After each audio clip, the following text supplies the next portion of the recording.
Sinalakay kahapon ng mga otoridad ang isang Philippine Offshore Gaming Operator o POGO sa Pasay City dahil sa umano'y prostitusyon at iligal na operasyon nito. Isinagawa ang raid sa bisa ng search warrant na inisyu ng Makati Regional Trial Court Branch 134. Ayon sa mga otoridad, Setyembre ngayong taon nang i-revoke ang license to operate ng nasabing POGO Hub.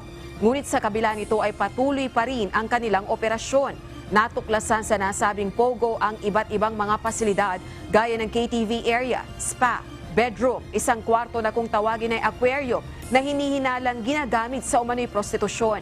Nasa 500 Chinese nationals ang inabutan ng mga otoridad na sinasabing nagtatrabaho doon, habang may ilan ding mga Pilipino. Itong building na to all around, no? All around building. Maraming mga illegal activities nangyari dahil bukod dito sa KTV na to sa baba, bukod ang clientele ng mga services na to ay yung mga naninirahan dito mga co-workers at yung mga process.